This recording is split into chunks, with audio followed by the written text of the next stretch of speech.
Thank you, Dr. Maurer. I appreciate that. Thank you so much. Here we go. Good morning. Let's try that again. Good morning. This is going to be an interactive presentation. I need your help. Mark my words, I need your help. I'll tell you how I'll need your help as we get into the presentation just a little bit. But what I'd like to share with you is Infosec career tips that I've learned from some of my good friends, including Santa Claus, Dr. Seuss, and Dr. Paul Maurer. Okay, excellent. To get this kicked off, I'd like to tell you a story. Maybe a story that you already know, Rudolph the Red-Nosed Reindeer. But I'm going to tell it to you perhaps in a way that you haven't thought of before, or maybe you have. Think about Rudolph. Good guy, right? He's born, he's got a certain nonconformity. His nose is red, very red. In fact, you might even say it glows. The rest of the world does not treat him well. Think about it. They ridicule him, they pick on him. When he's born, his own father says, "You better cover that thing up or you'll never go anywhere, kid." They push him, they tease him. He goes into a self-imposed exile because the world rejects him, because of his deformity. This is horrible. This is terrible. But the story gets even worse, because when the world figures out how they can use his deformity for their own benefit, then and only then do they love him, right? They celebrate him. They even say he'll go down in history because they can profit when they figure out how to use his difference, his nonconformity. That's the story of Rudolph. And that's the story we tell our children. Go out into this world, good luck, kid, have a nice time. So what do you do with that? Well, one option, I suppose, is this. Used to. Now, you can't live your life that way, right? Rudolph's Revenge. Maybe that should be the sequel, Rudolph's Revenge. No, that's not how you can live your life. No, not like that at all. Instead, let me retell the story of Rudolph the Red-Nosed Reindeer to you. So Rudolph's born. Yes, he has his nonconformity, and he is ridiculed. The world treats him pretty badly for that, and it's sad. It's unfortunate. He meets some friends, though. Yukon Cornelius, do you remember him? You do remember this story, right? He meets Yukon Cornelius, Hermie the elf, who's also called Herbie the elf, by the way. They call him two different things in the story if you watch it carefully. So he meets those friends. He kind of finds himself in this journey of discovery. He goes to the island of the misfit toys.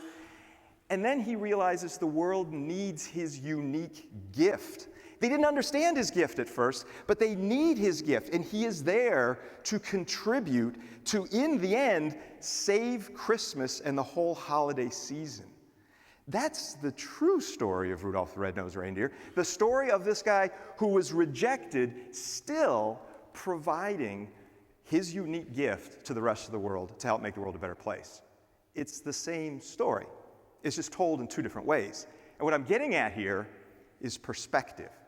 There's two different ways, in fact, there's an infinite number of ways to tell any story here. And what I'd like to share with you throughout this presentation is different ways to look at things based on lessons that I've learned from some of my friends. My friends including Rudolph the Red-Nosed Reindeer and Dr. Maurer. Okay? Cool. I'd also like to present this to you in light of our changing culture. I'm sure you've noticed that things are very different now from a social and cultural perspective than they were 5 years ago, or 10 years ago, or 15 years ago, right? We are in the midst of a social revolution where almost everything is politicized. Any little thing you say could be politicized. A joke that used to be very funny 5 years ago will now cost you your career. It is changing so fast. Who knows where it's going to be 5 years from now? There have been some significant things that have happened in the cybersecurity community just over the last few months based on this increasingly tense situation. Are you guys familiar with DerbyCon? I've talked to several people here. How many people have gone to DerbyCon at some point in the past? How many people were at DerbyCon this year? How many are going next year? No one's going next year. No, I'm sorry, lady, you can't go. DerbyCon is canceled for going forward. And a lot of people that I've talked to here at Montreat over just the last couple of days didn't know why it was canceled. The reason DerbyCon was canceled was last year at DerbyCon 8, there were certain people who didn't feel that DerbyCon was meeting their understanding of proper social justice. So they decided to express their discontent to DerbyCon by lambasting them online, through Twitter primarily, also calling for boycotts of their sponsors, and just otherwise causing trouble for the people who run DerbyCon. Now, we don't need to get into the details of their complaints or anything like that, but I will tell you that I was with Dave Kennedy, my very good friend, the guy who organized and runs DerbyCon, the day that they took the vote. His team for DerbyCon took a vote. Do we want to continue doing this in light of what we're facing here? And they voted no. We will do one more DerbyCon, and after that, it's gone. So that's one example of this kind of thing having practical impact. DerbyCon had 3,000 people there this year. Next year, it won't, right? Another event I'd like to draw your attention to, every August, there's the Black Hat Conference. How many people have gone to Black Hat? Been to Black Hat? Okay, Black Hat Conference, yep. They didn't cancel Black Hat, don't worry about that. But this year at Black Hat, a congressperson named Bill Hurd from the 13th District of Texas was scheduled to do their keynote presentation. And he's drafted cybersecurity legislation. I don't know the gentleman, but a very brilliant guy. Some folks understood and heard that he was going to be doing the keynote presentation, and they were very unhappy with some of the other political affiliations and such of Mr. Hurd. In fact, he had some votes where he supported the border wall. They were very unhappy about that. And also, Mr. Hurd has a record of voting pro-life. And this was not a good thing, according to many of his critics, so they called for Black Hat to cancel his keynote. There's a lot of debate on Twitter, as you can imagine. Debate on Twitter tends to be more heat than light, and Black Hat caved. They canceled his talk. So we're not going to hear what Bill Hurd, this gentleman who presents a lot about, or has a lot to do with creating legislation for cybersecurity, we're not going to hear what he had to say because of his other political beliefs and alignment. This is the scary stuff. Deplatforming, cancel culture, Twitter feuds, virtue signaling. What I'd like to present to you is some suggestions, some thoughts, some ideas from some of my friends of how to live your life as a security professional in light of this culture, okay? I'm not going to sit here and say, here's how you fight back. That's not what this is about. Instead, this is more of a, how do you carry yourself in light of a lot of this frustrating badness that is happening in our culture and the increased politicization of everything. So, about this talk, I'm kind of a weird guy. I'm just a little hacker. That's all I ever wanted to be, was a hacker. Every morning for over 20 years, I get up and I go for long walks. And I'll usually walk at a minimum 30 minutes. It's really the best exercise I get. I sometimes will go for 60 or 90 minutes, 120 minutes. Occasionally I wander around for 2 or 3 hours, right? And as I go for these walks, I think about things. You know, what is the industry? Where is it headed? What can I learn from it? What are the big trends? And I'll be honest with you. You want to hear a secret? Oh, you don't want to hear a secret? Oh, okay, all right. Well, then I won't tell you. No, you want to hear a secret? Yes. So I talk with people on my walks. You're going to think I'm crazy. I talk with people. In fact, I talk with Santa Claus on pretty much a weekly basis, right? He's a dear old friend, and I'll ask him what's going on at the North Pole. Because every year, my team works really hard to create something called the Holiday Hack Challenge.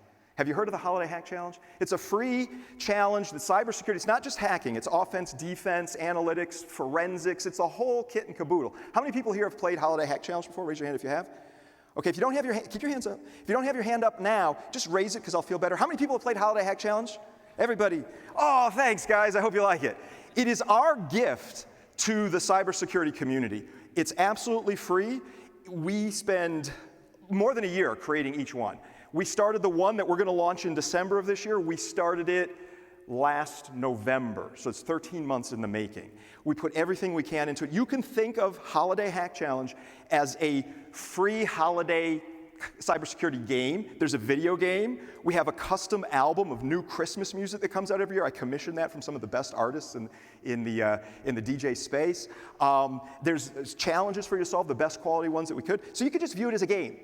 Or you could view it as your own personal free cyber range that is of the quality that we sell to the US military. But you get it for free. Of course, the military uses our free stuff too.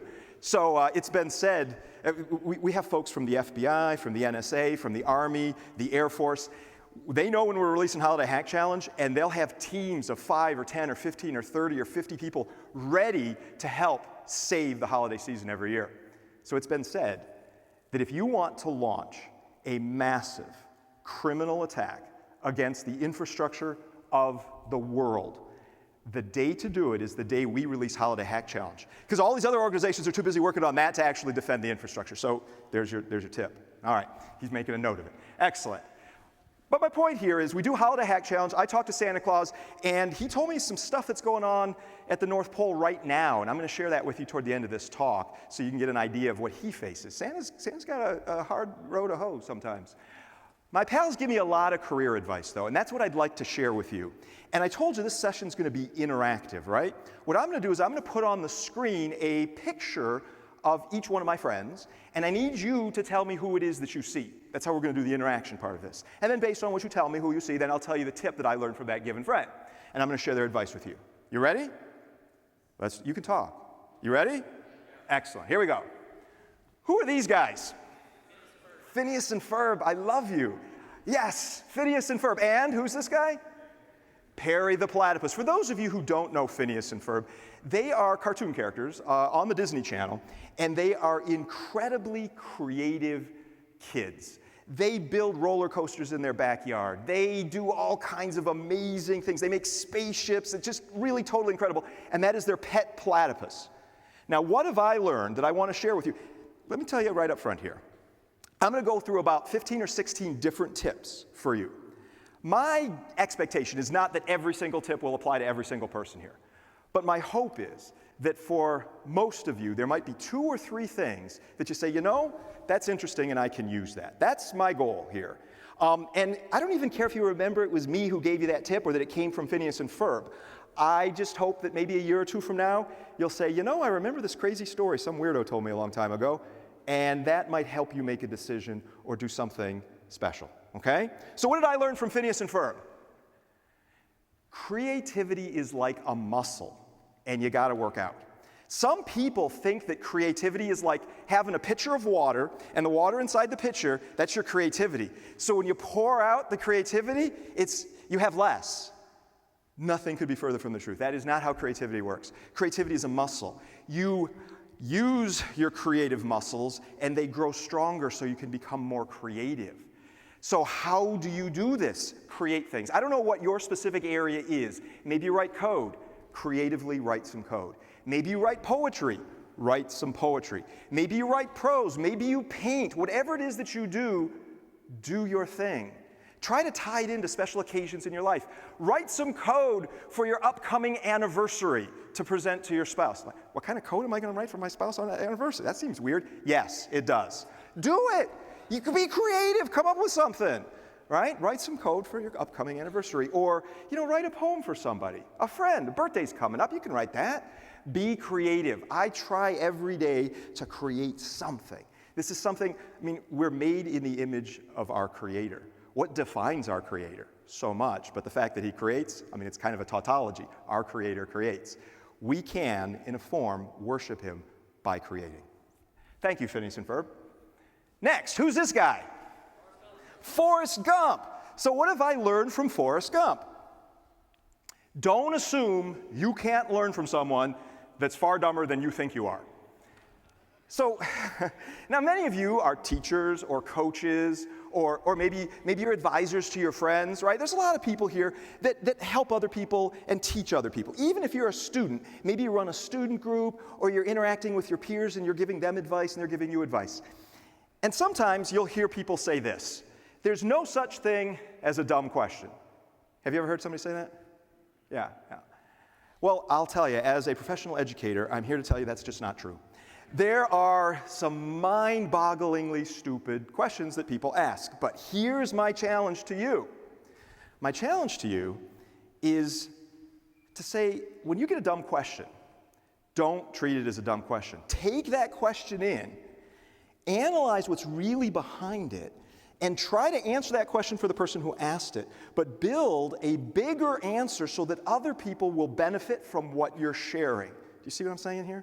This is a sport that I play when I teach my classes. When I teach my class, I'll have somebody ask, sorry to point out that direction, no offense, but somebody will ask a question, and everybody else in the room's thinking it, and I'm kind of thinking, wow, that was a dumb question. You don't say it, though. Of course, you don't say it. But you say, oh, that was a really good question. And then you explain the context of the question, why it's so interesting. You answer the question, and you branch off into something bigger and more powerful that everybody else will benefit. That way you're not wasting the time, you're still answering that question, and it's a good thing. I have a friend of mine who took my SANS class years ago. His name was Usama, not that Usama, a different one. But Usama took my class, and he was a friend, he was a customer of mine, and he came up to me, it's a 6-day class, he came up to me at day 3 in the afternoon, and he says, I see what you're doing, Ed. And I'm like, what are you talking about? He said, you're taking all the dumb questions that the audience asks and turning them into really smart and interesting and good questions. I said, I have no idea what you're talking about. He said, I'm on to you, Skoudis. I see you doing it. And I'm like, whatever. So then Usama proceeded to challenge me by asking dumber and dumber and dumber questions for the next several days. It was a sport, and I relished in it, okay? So, you know, if you think about it, though, maybe what I just said at the start of this slide wasn't true. Maybe there is no such thing as a dumb question, provided you give it a thoughtful answer. And you take that question, which might seem simple-minded, but you can turn it into something big and powerful for the audience. You see what I'm saying? Maybe there is no such thing as a dumb question. There's just a dumb answer if that person doesn't do that thing. The other thing, based on this, that I learned from Mr. Forrest Gump, is you're probably not as smart as you think you are. Whenever I walk into a room, I assume I'm the dumbest person there, and everything works out just fine. Yesterday, we were at the advisory board meeting, and there are crazy smart people there, and I'm just kind of sitting there and doing my best, trying to help, but man, there's some great ideas. And Montreat, you are blessed in your leadership, and you're blessed with that board, and they kind of let me sneak in and talk every once in a while too, which is, I'm very happy. I'm blessed by that. Right? So you're probably not as smart as you think you are. I know I'm not as smart as I'd like to think I am. And that leads up to our next point. Who are these guys? The Beatles. Some of you might be too young to recognize. No, really? Seriously? I don't want to focus on all the Beatles. I want to focus on just one of them, though. Do you see this guy in the middle, kind of? And everybody's around him? Who's that? Ringo Starr. What did I learn from my good friend Ringo Starr? Surround yourself with people vastly more gifted than you. Now look, Ringo Starr is a wonderful musician. He really is.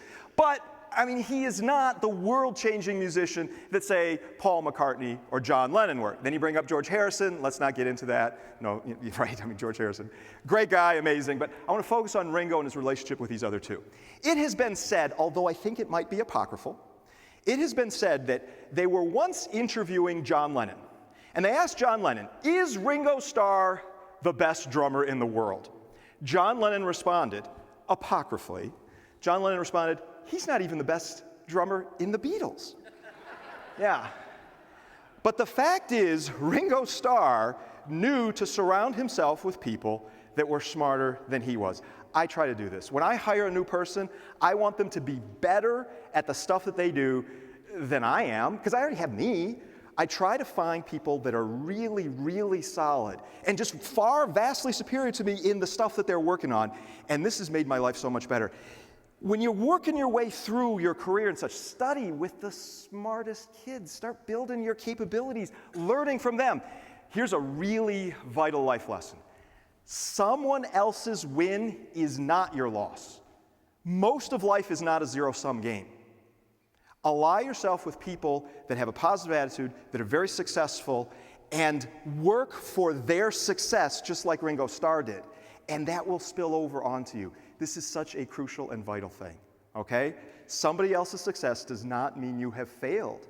In fact, if you work to help them with that success, and they're a kind and generous person, they might help you out. But even if they don't, you've still benefited from the whole process and you've learned from them. Thank you, Ringo Starr. Are you ready for the next one? Who's this guy? This is my buddy Santa Claus. Yes, what have I learned from Santa Claus? Think about where Santa Claus lives. Where does he live? North Pole. So the North Pole, have you been there? I've been there a couple times. It is a frozen wasteland. It is not a very nice place to be. By the way, you're invited to the North Pole in Holiday Hack Challenge 2019. We provide transportation to the North Pole. All you need is an HTML5 compatible browser around the second week of December, and you'll be at the North Pole with Santa Claus and all the elves. But the North Pole is a barren, vast wasteland. But what I've learned from Santa is the abundance mentality. That is, don't focus on the scarcity of your situation. Instead, think about how you can leverage your situation to achieve great things. Santa is up at the North Pole with nothing. A bunch of ice, a bunch of snow, and a bunch of elves. And what does he do? He manufactures toys to share with the children of the world. He gives out from the scarcity into the abundance. This will make you not only more generous, it'll make you more happy and thankful to focus on the abundance that we have in our world. And this is especially true in this industry. This industry is unbelievable. You heard Dr. Maurer talk about all of the open positions. We're essentially at about 174% employment in this industry. In other words, unemployment is like negative 70-some percent. Many people I know have a job in cybersecurity, and then they do stuff on the side in cybersecurity because there's just so much darn work to do. This is abundance. This is fantastic. Somebody's looking for a job, they get scooped up, sometimes 2 or 3 or 4 or 5 offers, and they have to figure this out. This is an amazing blessing, and I'm so thankful. I never expected the cybersecurity industry to be like this. I started doing this stuff over 20 years ago, and I find myself astonished at how incredible this industry is. So enjoy that. We live in times of an industry that is growing so rapidly that there is this inherent abundance, and we need to treat it with thankfulness and embrace the opportunities we have. And that gets me to the next one. Now for this next one, I'm going to kind of flip the way that I'm going to do this. Before I've been showing you a picture and asking you who it is. Now I'm going to show you what I've learned from someone, and I'm going to ask you who is the person associated with that quote. You ready? All right. With great power comes great responsibility. Who said that? Who's that associated with? Who? Uncle Owen, I heard somebody say. Uncle Owen. And Uncle Owen, he's the uncle of who? Peter Parker, who is also known as Spider-Man. Wrong. Okay. So, this is, yes, you could take that quote from Uncle Owen and Spider-Man if you'd like, but this is Dr. Paul Maurer. You heard him earlier. But one of the very unique things about the program you have here at Montreat, the thing that makes it so special, is its commitment not only to technical excellence and public policy and understanding the cybersecurity industry, but its commitment to ethics. That is huge and a real differentiator for this program that you don't see. I'm familiar with other just world-class cybersecurity programs at colleges all around the country, in fact, around the world. But the thing that makes this so special, the thing that you really should appreciate and savor, is you get all of that excellence with the ethical underpinning. And that's really huge and really cool. Why? Because in cybersecurity, we do have great power. I mean, there's some of you who will have careers doing offensive stuff. So you'll be able to hack into things. And of course, you want to use that responsibly. You don't want to engage in a life of cybercrime or commit mass atrocities. It's kind of easy to say, yeah, you should be ethical when you're on the offensive front. But even on the defensive front, you still need to exercise significant ethics, because you will be given access to the keys to the kingdom. You will be able to monitor what thousands and thousands of other people are doing with their computer systems. This is an immense power, an immense sense of power, and you cannot abuse it by going into stuff you shouldn't be seeing and violating the privacy of those other users. Everybody who does cybersecurity, whether it's a technical job or a policy-oriented job, has a significant issue associated with ethics. And that's why I'm very excited about the program here at Montreat. It's really what differentiates you, plus all of the ethics work that Dr. Maurer is working on and moving forward. It's really exciting stuff. All right. Oh, and one other thing I got to tell you about this. You ready? It all comes together. We're on to you, Paul. We're on to you. All right. Cool. Next, who's this guy? Winnie the Pooh. What did I learn from Winnie the Pooh? This is a really important life lesson. Savor it. Do you savor things? Do you try to savor something every day? You might say, well, look, I don't have a lot of money. I'm a college student, right? Things are kind of tight here. Or maybe you say things are really rough back home. But there's still the opportunity to savor something every day. I mean, you say, well, I can't afford a fancy meal. Yeah, but can you get some fast food every once in a while? Fast food is some mighty tasty stuff. Really, seriously. Chick-fil-A, McDonald's, Burger, that's yummy. Don't eat it all the time, but it's pretty good, right? Or sunshine on your face. Have you ever just like basked in sunshine on your face and said, this is amazing? Yeah. Or how about this? Have you ever savored a breath? Just a breath. In fact, let's do that right now. You ready? We're going to savor a breath together. You ready? Just go ahead in. Oh, now you get to smell all the other students. And then let it go. See? You just savored that. Try to savor something every day. And the other really important thing that I learned from Winnie the Pooh here, goes hand in hand with savoring something every day, is don't get used to it. It is inherently part of human nature to just get used to it. All the amazing blessings we have such an incredible country. We just get used to it. You just expect things, or well, they should be like this. So the baseline is this incredible amazingness. The good times aren't always going to be here with us, so we should treasure them when they are, right? And even when you're in bad times, you should still savor something every day and not get used to it. Not even get used to the bad times, right? So thank you, Winnie, for that lesson. Next. This one might be a little harder for you, I admit, but it's an important lesson. These are two characters that were created by Chuck Jones in the late 1940s. Some of you are a tad on the young side, maybe, to remember this growing up, but do some of you at least remember this series of cartoons with these two characters? Do you remember them? Yes? Good. Do you remember their names? They were a little obscure. You rock! What did you guys... It's not Wile E. Coyote. It's not. It looks just like him, but there's a little bit of difference. His nose is a different color, and Wile E. Coyote has sort of an upper-class British or American accent, and this guy, his name is Ralph Wolf, does not. He's got sort of a working-class accent. So it's Ralph Wolf with Sam the sheepdog. Sam the sheepdog. Now, the thing that's so interesting about these characters, when I was a child, I would watch this. It was on repeated reruns, just again and again. I know that's redundant. Repeated reruns again and again and again. Exactly. But this thing was kind of special because there were a lot of these types of cartoons. Tom and Jerry, right? You could see the Roadrunner and Wile E. Coyote. Heck, even Itchy and Scratchy from The Simpsons, where the two characters just beat up on each other constantly. And yeah, I'd watch that. You know, Woody Woodpecker and stuff like that. But there was this one which was very different and very special. These were two characters, and there was a whole series of shorts that they did on these characters, where they were just working class people, showing up at work in the morning, punching their time clock, having lunch together, very civil, very kind. Of course, when they're actually working, the coyote is trying to steal the it's not a coyote, it's a wolf, is trying to steal the sheep, and the sheepdogs, of course, got to beat him up because he's got to protect the sheep. But they still got along outside of the conflict that was inherent in what they had to do for their jobs. So what does this bring me to? This lesson. Just because we disagree doesn't mean you're evil or I'm hateful. This is really huge. And look, they might take swings at you for what you believe. They might be very unkind to you. That's sad, but it doesn't necessarily mean they're evil. They might be mistaken. That's fine. It doesn't mean you're hateful. They might call you hateful. It's a tough thing. Sometimes you just got to grin and bear it, but this is really an important lesson. And it's not just in the political realm where people disagree with you. It's also in the faith realm, just because somebody doesn't adhere to your faith principles. And I'm not talking, maybe two different Protestant denominations or Protestants versus Catholics. I'm talking it could be Muslims, it could be Mormons or something like that. It doesn't mean they're necessarily evil just because you don't have the same faith opinion. That's okay. Love them. We're called to love them. We really are. We're even called to love people when they're unlovely or even unlovable. We're still called to that. Really important. And to tie this back into cybersecurity, this is what purple teaming is all about.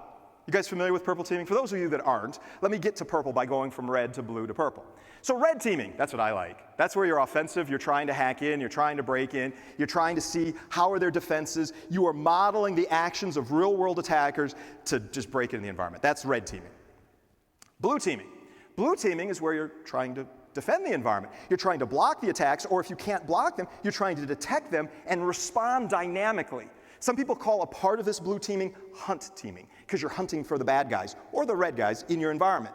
So blue teaming is the defense plus the hunting to stop that from happening. This is inherently an adversarial thing, red team versus blue team.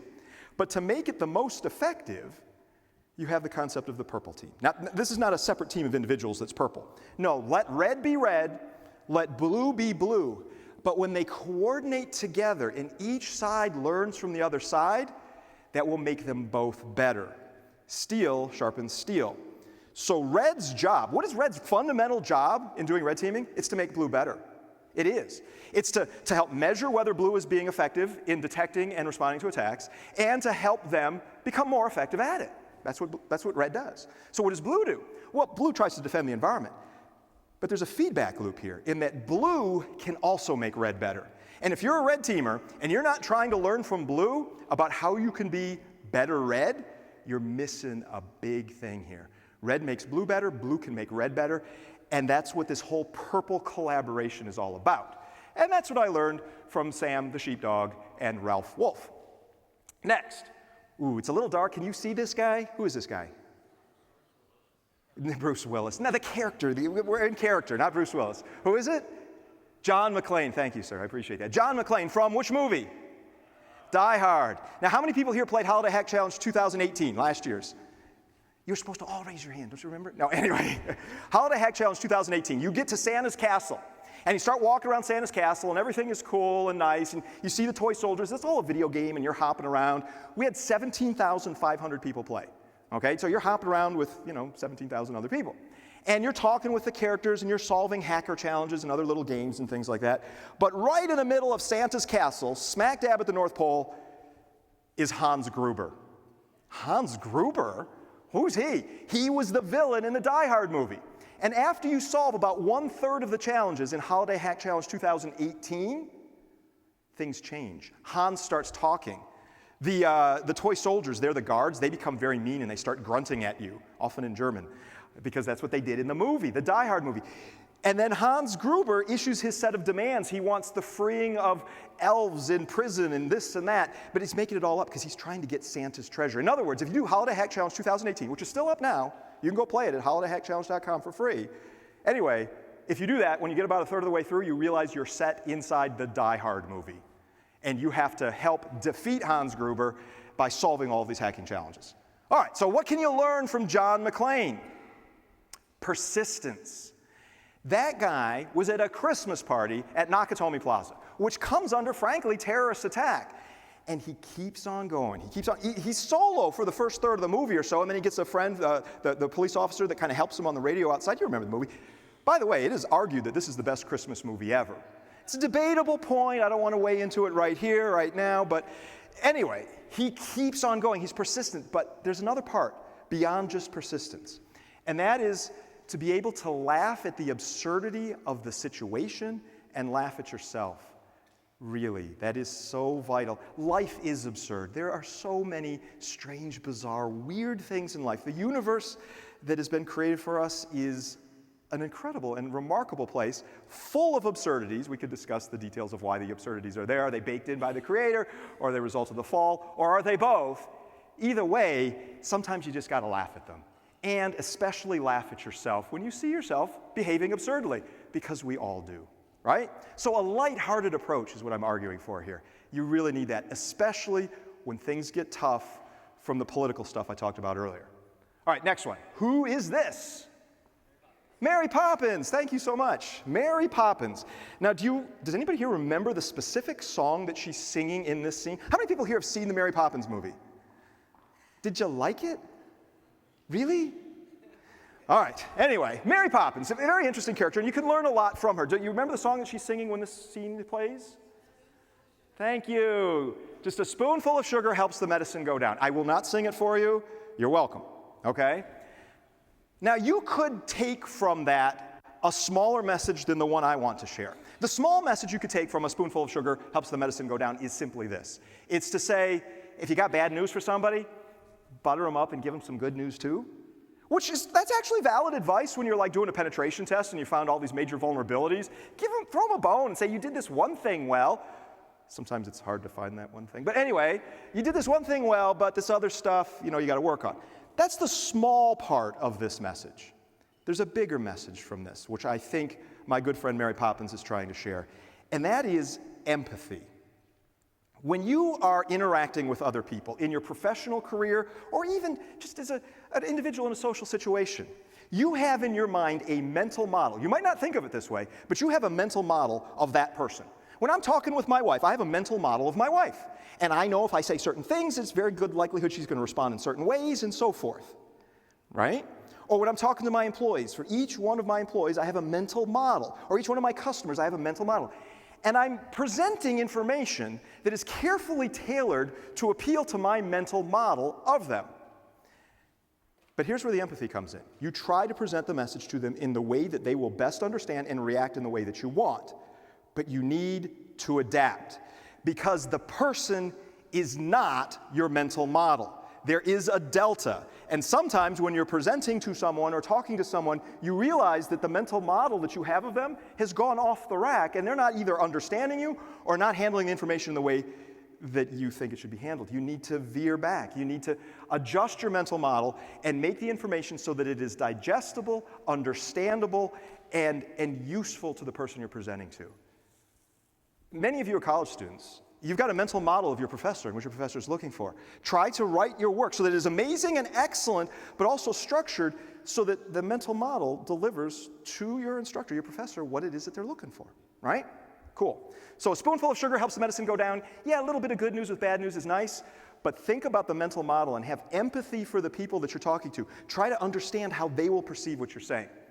Ready for the next one? Next one's a little more obscure, but I have high confidence in you guys. Who's this guy? Who said that? You rock, dude. Did anybody else hear him? Laszlo Holyfeld. Laszlo Holyfeld? Who is Laszlo Holyfeld? Has anybody here seen the movie Real Genius? Yes. It goes back a bit of a ways, like 87, 88, I think. In the movie Real Genius, it's a bunch of college students who are going to a California-based high-tech university, and it's crazy, and it's mayhem, and it's weird. But there is a guy, an absolute incredible genius, smarter than any of the current students there, who lives in the steam tunnels underneath the college. And he goes to those steam tunnels by going into this closet door in a dorm room, and then he disappears underground, and he's just gone. And then he comes back periodically, and if you see him, I just watched the movie a couple weeks ago, and if you see him, he's kind of interacting on the campus, just sort of in a silent way, but he's there. Maybe there's a character like this at Montreat, I don't know. We could invent one and just make it up. But why do I have him here? And what lesson have I learned from Laszlo Holyfeld? Remember how he's getting into his lair where he lives in the steam tunnels. Always have a secret room. Now, what do I mean by this? Well, some of you saw my presentation here a few years ago where I presented to you on some of the stuff in my office, and my office has a secret room inside. The secret room's not a secret. We tell everybody about it. Okay, well, why do you call it the secret room? Because it's fun. It's got these bookcases that open up kind of like French doors and you walk into the secret room. And do you want to hear a secret? Thank you. This gentleman wants to hear a secret. There's a secret room inside the secret room. We call it the secret room. All right? And then you say, well, is there a secret room inside of that one? And my answer is we don't talk about that. So, sorry. Yes, sir.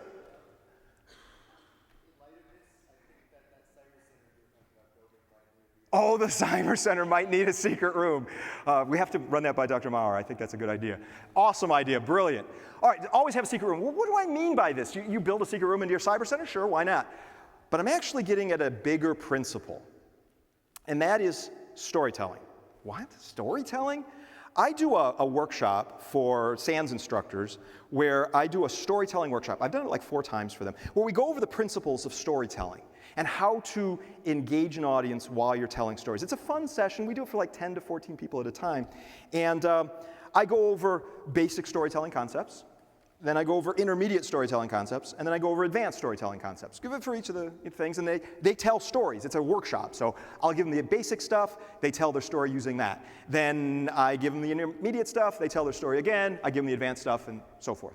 But one of the things that is really useful in getting people's attention is to have a secret in your story. It has been said that the 4 most powerful words in the English language, when used together to get someone's attention, are, I need your help. Did you notice I started my presentation by saying, I need your help? I said, mark my words.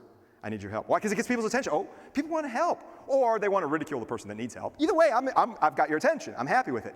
The second, I think, most powerful set of 4 words, depending on how you count it, is want to hear a secret. Want to hear a secret? You get your attention. Even if you don't say yes, like 90% of you, he's going to tell a secret. For the students who joined us yesterday at the student reception, I did this to you a couple times yesterday. I don't know if you remember, but I said we had just come from this meeting, and oh my gosh, this thing came up at the meeting. I don't know if I'm allowed to tell you about it. Do you remember when I said this? I don't know if I'm allowed to tell you about it, but who cares? I'm going to tell you about it. Man, I had your attention. I said, I don't think I'm going to get in trouble from telling you about this, but let's see what happens. I knew I wasn't going to get in trouble, but I wanted to get your attention. So when you're doing storytelling, the simplest way, there's very complex ways that you can have I remember when I first learned this technique in storytelling, I learned it in a very complicated way where you withhold certain information from the audience and you don't reveal it until later in the story. And I started to experiment with it on my poor wife. Because, I'm trying to tell stories to her and see how she reacts and such. And she was getting really frustrated with me. Because she's like, well, tell me about this aspect. I'm like, no, I'm holding that back. Well, tell me, I want to know. So I had to recraft it. The simplest way to apply this technique in storytelling is the way that I've done it here about 3 or 4 times today. Want to hear a secret? Almost everyone will say yes. That's it. So put that in your story. Now you got to have some sort of credible, secret-y sounding thing, but it works like amazingness. It's just wonderful. All right, next one. Who's this guy? Doc Emmett Brown from the Back to the Future movies. What did I learn from Doc Emmett Brown? It's really important for you students here, and I think everybody else who has any sort of technical work in cybersecurity. You got to continually experiment. You got to continually build your skills by experimenting with hands on the keyboard. You need to build a laboratory. Your laboratory might just be your laptop with a virtual machine environment on top of it. Whatever it happens to be, VirtualBox or VMware or whatever. Put a system on there, maybe a Linux system, maybe a Windows machine, and just experiment. Look around. Understand that computing environment in more detail. You need to do this if you're going to be a technical person. You got to constantly challenge your mind, build your skills, understand the actual configuration and behavior of the systems that you're put in charge with. I learned this from Doc Brown. Super important. Next one. Oh, wow. Who's this guy? Billy Joel. Thank you very much. Does anybody remember the specific song that this still is taking from? I'll give you a hint. Keeping the Faith. Does anybody know? Keeping the Faith. Yes, Keeping the Faith. Whoa, whoa, whoa, Keeping the Faith. There's a specific line in this song that I think about every single day. Every single day. The good old days weren't always good, and tomorrow's not as bad as it seems. I won't sing it, but maybe you've heard the line. If you haven't, that's okay. I love the past. I really do. I love history. I'm a student of history. 100 years ago, 200 years ago, 500 years ago, 1,000 years ago, 2,000 years ago, pretty interesting stuff happened. If I can't sleep at night, like last night, there's 2 things I run through in my head just to try to fall asleep or at least to engage my brain. One is the Apollo 11 mission.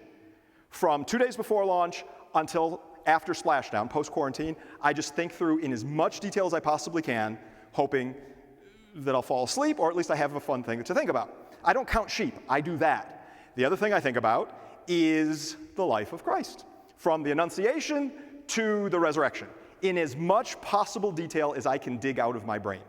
And sometimes I fall asleep with that. It happens, right? I love the past. It's fascinating. It's interesting. And I think, why do I like the past so much? I try to recreate the past. My office is done in a steampunk style, so it looks like it's from the 1880s, but has all this modern tech in it. I'm a diarist. I maintain a diary, like extreme diary. My diaries, I've been working on it for the last 3 years. It's almost 6,000 pages now. Just writing down, trying to capture all this amazing stuff that we have in our world. And I think to myself, why am I so obsessed with the past? And if I really honestly look at myself, I think it's because I know how it turns out. There's some bad stuff in the past, right? I mean, if you look at World War II, that was bad. World War I sucked. I don't think that's controversial, right? Everybody kind of agrees World War I sucked. The war between the states, right, the so-called Civil War, that was just horrible, terrible stuff. But I know how it turns out. There is a bounded badness to the past. Whereas the future, who knows? I mean, anything could happen, right? It's unbounded potential badness, but also potential goodness too. We just don't know. So I'm comfortable with the past. It's a weakness of my own. But here's an important lesson here. The good old days weren't always good. And you know, tomorrow isn't as bad as it seems. Your brain is able to conjure up all kinds of terrible things about tomorrow, the vast majority of which will never even happen. And you got to understand that. And here's something I learned from C.S. Lewis. You only have control, not over the past, that's happened, not really the future. You have control over now, the present. That's all you have control over, and your interactions with the present. And you need to learn from the past to take action now to help try to make the world a better place in the future. But the only thing you have is now. It's the only thing you have. Okay? And the only thing you can impact, right? Cool. So thank you, Billy Joel and C.S. Lewis, for that one. Who's this guy? The Cat in the Hat. But I don't want to focus on the cat himself. Who created the Cat in the Hat? Dr. Seuss, also known as Theodore Geisel. Theodore Seuss Geisel. What did I learn from him? Here's a great quote. I love this quote. It's like life-changing. Don't cry because it's over. Smile because it happened. Isn't that lovely? Some of you guys are going to be graduating before too long, and your time here at Montreat will draw to a close. Some of you are super excited about this. I don't blame you, but you're going to miss some of the amazingness that you have here. This is a beautiful place here in the mountains. Don't cry because it's over. Smile because it happened. And there's so many things in life that you can apply this to. I think about that with DerbyCon. We got 9 DerbyCons. You can look it up. We were entitled in life to precisely 0 DerbyCons. In fact, you're entitled to almost nothing, really, right? But the stuff that you get, when it passes, everything passes in life, right? Don't smile because it's over. Smile because it happened in the first place. Thank you, Dr. Seuss. All right, I got just like 1 or 2 more for you. You ready? Next one. Who are these guys? Bill and Ted. Oh, please expand this. Bill and Ted who? Yes, Bill and Ted's Excellent Adventure, but what were their full names? Bill S. Preston and Ted Theodore Logan. It's Bill S. Preston, Esquire, and Ted Theodore Logan. They were in one of the most intellectually satisfying movies of all time. Really deep, interesting, fascinating things, even theologically, right? But they had their band called the Wild Stallions. Wild, of course, spelt with a Y. The Wild Stallions. And what was sort of their main mantra, their life lesson, the thing that they passed into the future, and the whole future society was built on this principle. What was it? Not yet, we're getting to that in a minute. But before that, thank you. We have some true Bill and Ted scholars over here. Thank you so much. Be excellent to each other. That's my call to you. Be excellent to each other. Even in times that are hard, and even when people are not being very excellent to you, you need to be excellent to each other. And, now you can say it. Party on, dude. Party on, thank you so much. Yes. So, that's what I wanted to share with you, some lessons in life that I've learned from some of my friends. But, please understand, we make no money on Holiday Hack. I'm not trying to sell you anything. We spend hundreds of thousands of dollars making this as a gift for the community. We want you to have fun with it. We keep all the previous ones up so that you can practice on Holiday Hack Challenge 2018 or 17 or 16, or you can go back and build your skills. They're there for you all the time. I pay out of my own pocket hosting fees so that we can keep all of them up. It's thousands of dollars a year just to keep them up so you can continually build your skills. But I want to give you a little sneak preview of Holiday Hack Challenge 2019. It'll launch the second week of December. Last year we had 17,500 people show up at Santa's Castle. It got crowded. Santa's Castle is only so big. So Santa's looking for a new venue at the North Pole. And the largest venue at the North Pole is Elf University. It's called Elf U for short. All right, so Elf University, and it is a university that you will be able to wander around and see the elves as they study. You'll be able to go into their dorm rooms, their lecture rooms. You'll get to take some lectures that the elves have in toy making and general holiday merriment.